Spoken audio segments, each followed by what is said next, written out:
กราบสบายดีพ่อแม่พี่น้องเบิดสุขูสุคนพี่หน่อยมื้อนี้ก็เป็นมื้อวันที่3พี่หน่อยก็ได้มาเก็บเกี่ยวข้าวนาปีหรือว่า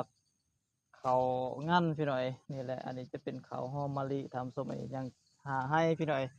มื้อนี้ก็รู้สึกว่ามาสวยแน่พี่หน่อยเพราะว่าย้านว่าแดดบ่ออกแล้วท่านผู้ชมตอนนี้ก็8โมงปลายแล้วพี่หน่อยก็แสงแดดกำลังขึ้น กำลังพ้นออกจากเมฆพี่น้อยนี่แหละมื้อนี้ก็ได้มา2 คนกับสาวหลาเพิ่นพี่น้อยพุ่นเขากับคือที่เห็นพี่น้อยเห็นแต่หัวแต่ว่าเขาสูงซื่อๆพี่น้อยเป็นเม็ดนี่เม็ดมันแบบว่ามันหลีบลายพี่น้อยพวงก็บ่ใหญ่บ่ยาวตามส้มแล้วก็งามแต่ต้นพี่น้อยงามแต่กกมันก็เขาหน้าก็ถือว่าสูงพี่น้อยแต่ว่าหมากผลออกมานี่มันบ่งามบ่ดีปานใดตามส้ม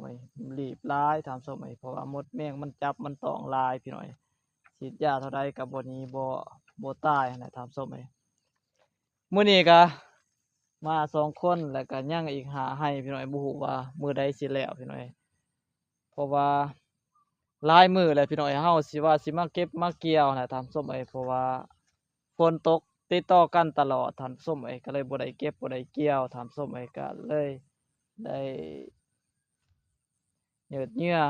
ยาวเวลาอีกต่อไปพี่น้อยมื้อนี้ก็มาบุก2 คนบ่ฮู้ว่าสิได้ส่ำใดแล้วก็บ่ฮู้ว่าสิมีแดดไปฮอดไสนั่นแหละท่านผู้ชมมีแดดแท้หรือบ่มันสิแห้งหรือบ่ข้าวที่เฮาเกี่ยวมาพี่น้อยพี่น้อยฝากเข้ามาเป็นกำลังใจให้แหน่เด้อพี่น้อยบ่ว่าจะเป็นพี่น้องทางภายในและต่างประเทศพี่น้อยภาพบรรยากาศยามมื้อสวยท่านผู้ชมข้าวให้ข้าวนาก็ประมาณนี้พี่น้อยก็น่าจะประมาณอยู่2-3มื้อ4มื้อแหละพี่น้อยข้าวนาหาให้ท่านผู้ชมจึงสิเกี่ยวเก็บเกี่ยวสำเร็จท่านผู้ชมอีกวันที่6วันที่5วันที่8เขาเจ้าก็แจ้งว่ามีพายุเข้ามาอีกแล้วพี่น้อยบ่ฮู้ว่าพายุพะเยาสิมาฮอดไสท่านผู้ชมเดือน12ลาวแล้วพี่น้อยแต่ยังตอนนี้ก็ยังบ่ทันได้ช่วงได้เซาบ่ทันได้หยุดได้ยั้งพายุพะเยาเข้ามาพี่น้อยทางสปปลาวเฮาพี่น้อยหรือว่าทางภาคใต้ของประเทศลาวเฮาท่านผู้ชมพี่น้อยน้อยบ่เราไต้ก็สิได้มาเกี่ยวพี่น้อย